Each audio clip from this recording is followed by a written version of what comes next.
Hi everyone, welcome back to my channel. Nasi video sidi kaino tause khara affordable site hai tare ai lairiba makeup collection sidagi beginners sing na natragana college student oriba singduna paisa se kitang afford tawba ngamba adugumbagi product sing sido oina use tause ko he makeup se ai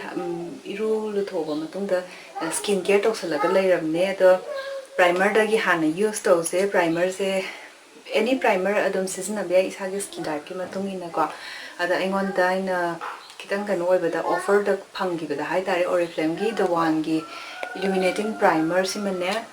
aduga sina Miss Claire gi professional makeup primer clear da ko si hana primer se hana kitang use to se primer se long last tawna ba ma oil control tawna ba adegi pore filler adegi kano fine lines the blur chatna ba dumaina makhan makhan laibani isagi preference tagi matung ina khan batare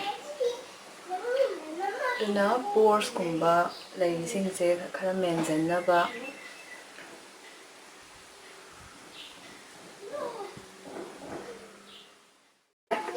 foundation tai se ngasi se foundation se Wet&wild ki foundation le wanda Maybelline Fit Me ki foundation le do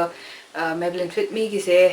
yamna best seller oibagi hai tare offers yam kana pi drabane hojikan se aduga Wet&wild ki sigi foundation se photofocus se sigi foundation se di 50% off adum laibane poko anamana 250 natragana 300 ki sai manung da di adum phangani aduga ai shade na golden beige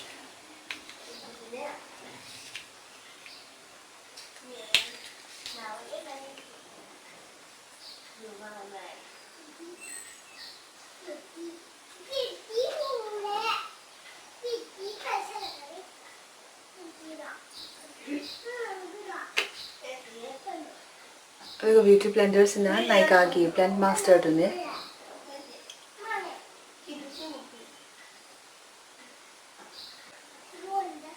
taiba matam je sumaina chingaga taiba nate ko sumaina foundations na napaga se si se amu ma se sando halaga blend tawba even no hen bai tare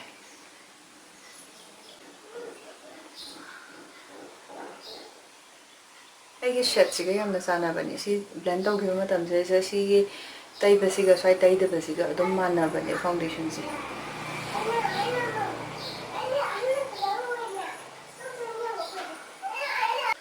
medium coverage ne hai tare si je ina de amna full coverage ne hai engon da di sungai oi de kamai dai no hang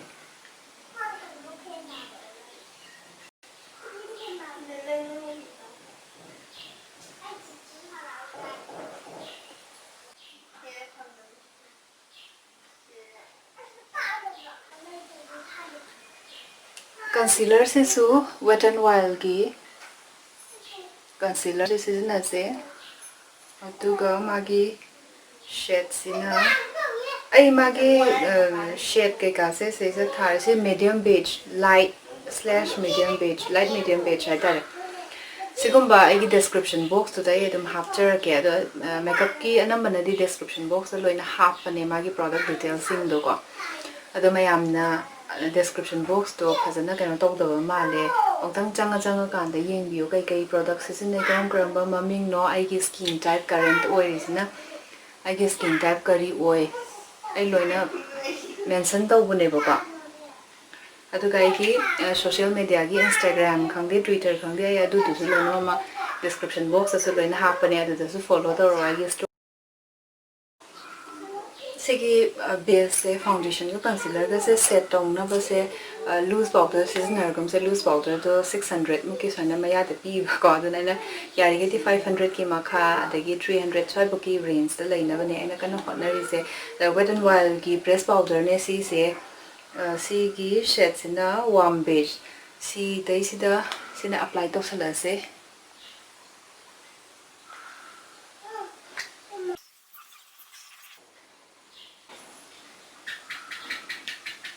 foundation da bagi wet sponge na na set up se amna nungai jane phajana setting je phajana tawdiba slightly bronze kumba kitang half se suggestion na gadisina sugar gi contour de force tigi shades in a 01 taupe topper number is in a contouring you in a season of a never got a slightly dosy CC price is a 299 later and sugar giddy offered later banego.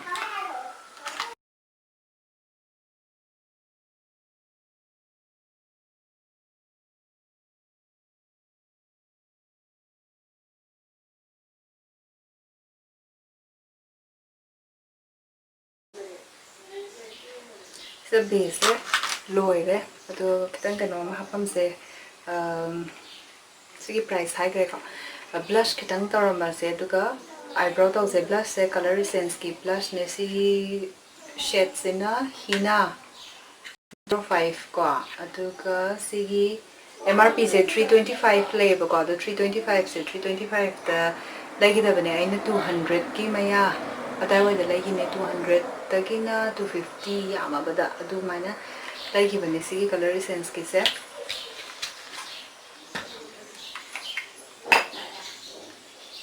magi shades na silere hina brush is na matam is that this is mine sudok hawdragadi ka sigumba kano sidane clean never towel na dragana tissue paper khangde to mine lo thok tak thok pa hai tare mine the color is adi hanai color tong changala trainer ba si shade ki colors da dai de jose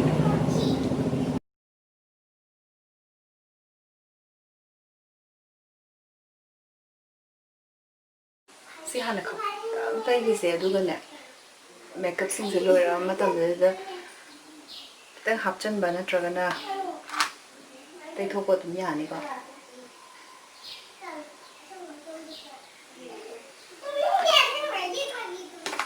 yare pisum gi se ta ora se je pisum gi se etude house ki si Korean brand la kanom oi bane naika da gi lei bane ko sa nga hande ki naika gi kan ko su hall da su yaw bane da gi adu gi mamang da su layer loi graba season graba khar su tie khraba ko etude house ki drawing eyebrow si gi shades na dark brown 01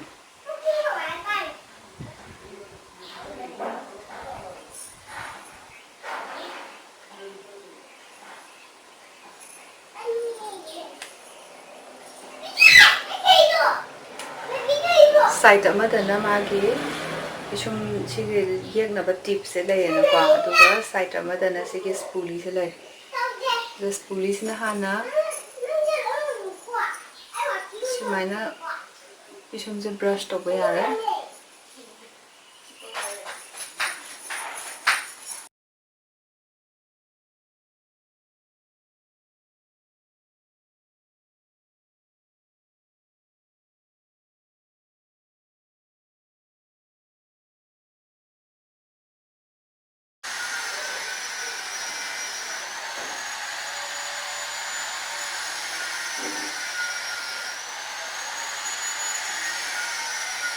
Lore pisum se next di eyeshadow to orsi eyeshadow se Wet&wild di 10 pen sigi eyeshadow palette da gina comfort zone chang gi si masa si ne Wet&wild gi sigi eyeshadow kano se sigi palette lai bada sine han hana lai ki bane na price se 499 lai bane ko da so dum Naika daga di offer to mine di laite do Mintra daga di 50% off lak pa yaw bani magi sale to bringe matam de da adu do tum lai hora su yare se ana kitang apply to se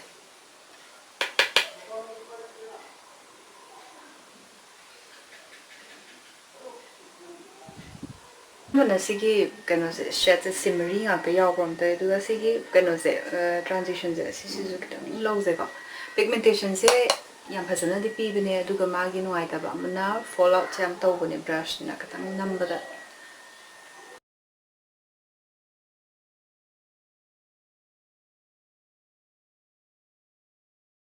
yare aduga makha da lower lash line gi ꯁꯤ ꯇꯩꯔꯕ ꯃꯇꯨꯡꯁꯤꯗ ꯃꯊꯛꯇꯪ ꯄꯥꯟꯗ꯭ꯔꯥ ꯃꯤꯠꯀꯤ ꯃꯥꯒꯤ ꯄꯤꯔꯤꯕ ꯑꯩꯈꯣꯏꯅ ꯁꯦꯗꯣꯁꯦ ꯁꯤꯒꯤ ꯃꯈꯥꯁꯤꯗꯁꯨ ꯍꯥꯞꯁꯦꯀꯣ ꯑꯗꯨꯅ ꯉꯁꯥꯏꯒꯤ ꯇ꯭ꯔꯥꯟꯖꯤꯁꯟ set ꯑꯅꯤ ꯇꯩꯈꯤꯕꯗꯣ ꯑꯗꯨꯒꯤ ꯑꯅꯤꯗꯣ ꯃꯤꯛꯁ ꯇꯧꯔꯁꯦ ꯑꯗꯨꯒ ꯇꯦꯞ ꯑꯣꯐ ꯇꯧꯔꯦꯅ ꯑꯗꯨꯒ ꯇꯩꯔꯁꯦ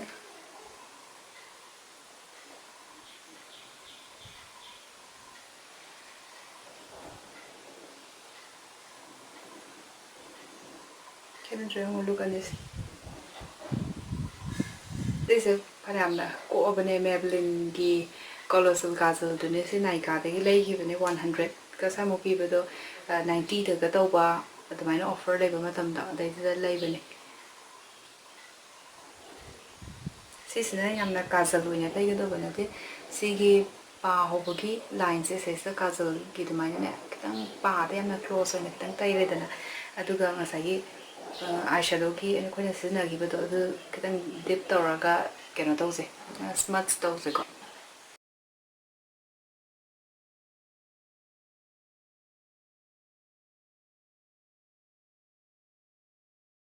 ꯁꯤꯁꯤꯗ ꯁꯨꯃꯥꯏꯅ ꯕ꯭ꯔꯁ ꯑꯄꯤꯛꯄ ꯁꯤꯒꯨꯝꯕ ꯕ꯭ꯔꯁ ꯑꯃꯅ ꯑꯩꯈꯣꯏꯒꯤ ꯉꯁꯥꯏꯒꯤ ꯇ꯭ꯔꯥꯟꯖꯤꯁꯟ ꯁꯦꯠꯇ ꯁꯤꯖꯤꯟꯅꯔꯤꯕ ꯁꯤꯒꯤ ꯀꯂꯔꯁꯦ ꯁꯤ ꯈꯤꯇꯪ ꯂꯧꯔꯦꯅ ꯑꯗꯨꯒ ꯑꯦꯛꯁꯇ꯭ꯔꯥ ꯀꯦꯜꯂꯣꯏꯗꯕ ꯃꯌꯥꯝꯗꯣ ꯁꯤꯗꯧꯔꯒ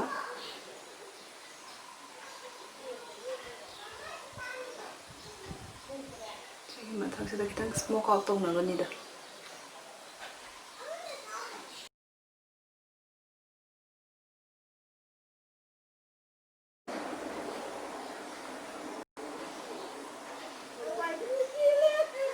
ꯈꯦꯠꯅꯔꯗ꯭ꯔꯥ ꯑꯅꯤꯁꯦ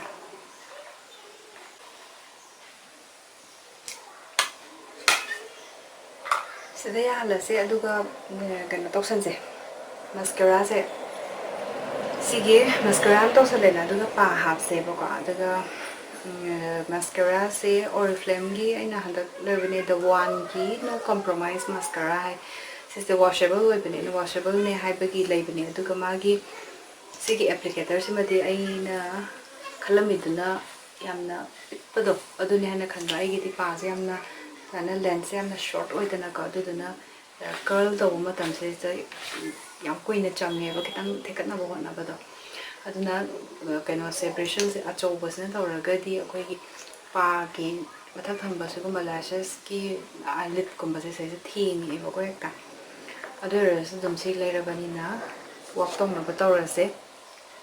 ꯍꯥꯟꯅ ꯁꯤꯒꯤ ꯀꯂꯔꯕꯥꯔꯒꯤ ꯑꯥꯏꯂꯦꯁ ꯀꯂꯔ ꯑꯃ ꯍꯦꯛꯇꯅꯦ ꯑꯩꯉꯣꯟꯗ ꯁꯤ ꯂꯩꯕꯒꯤꯀꯣ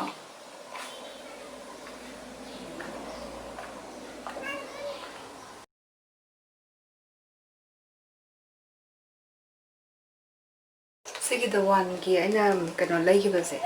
ꯃꯁꯀꯔꯥꯁꯦ ꯂꯩꯈꯤꯕꯁꯦ ꯁꯤꯒꯤ ꯗꯤꯁꯀ꯭ꯔꯤꯞꯁꯟ ꯕꯣꯛꯁꯇ ꯃꯥꯒꯤ ꯀꯩꯅꯣꯗꯣ ꯍꯥꯞꯄꯒꯦ ꯄ꯭ꯔꯥꯏꯁꯇꯣ ꯃꯥꯒꯤ MRPꯗꯨꯅꯦ ꯑꯗꯨꯒ ꯑꯣꯐꯔ ꯄ꯭ꯔꯥꯏꯁꯇ ꯑꯩꯅ ꯀꯌꯥꯗ ꯂꯩꯈꯤ ꯍꯥꯏꯕꯗꯣ ꯑꯗꯨꯗꯨꯒ ꯍꯥꯞꯄꯒꯦ ꯁꯤꯗꯤ ꯌꯥꯎꯔꯝꯃꯤ ꯊꯥꯖꯗ꯭ꯔꯦ ꯃꯦꯂꯣꯗ꯭ꯔꯥꯃꯥ ꯅꯥꯏꯀꯥꯒꯤ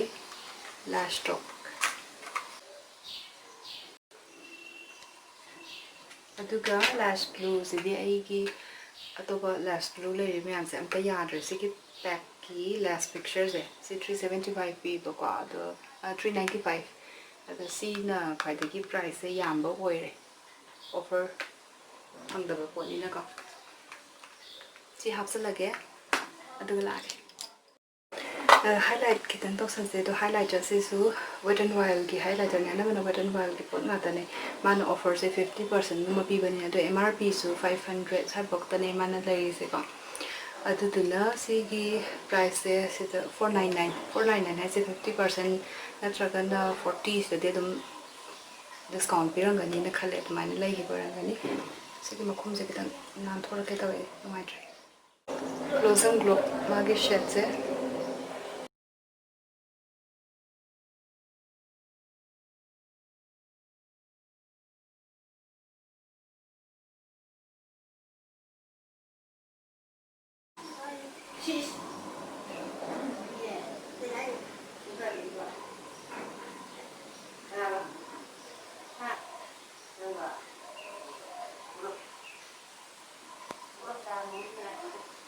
Mana highlight to sangre. Lipstick te shala se aduga look se loya se lipstick se Wet&wild ki sigi catsuit ki lipstick se Wet&wild ki catsuit ki lipstick se coral corruption ne ko si sina aduga give me mocha se de ani ne na ma kang e na sina mo ko na laibane beige si se adum nude speech te di lo na ma cham mani adu yamna ki ba pam de video sumaina dan ki hara ga di si dum tai ra su yae aduga sisna yamna coral oibane ba ko give me mocha se tai ta su koi hana lip balm tai khra bane moisturize to sala tham gram ne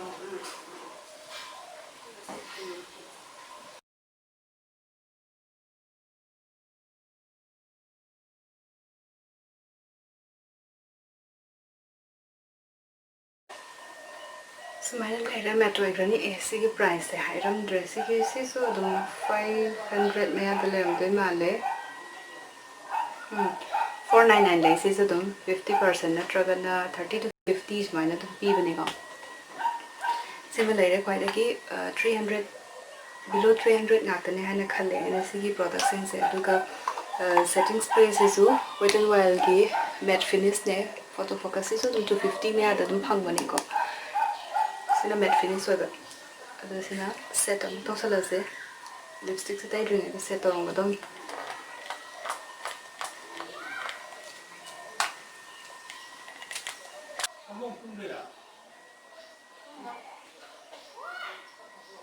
solution lage final look se adu anamana keno se ngasigi makeup se below 500 ngakane masagi MRP di 500 da leba the 50% off leba ngakane ko adu duna 250 dagi na 300 ina 300 boki manung da pang pot ngakto dine du khoi dagi tang go idi mayam sigi manung se sigi pack ki lash fixtures in isna 395 leba ko sigi offer bi da balina tu sigi 400 me asa dum lai dare aduga sigi keno sisu pa sisu 150 ra 200 poki man 199 lam le rangani 200 poki manung da sesa le aduga ko gi beginner singi affordable oiba 300 poki range da leba da products of habang after oiba ka asigi sesa lo share next video sings tam thing na se ka bye.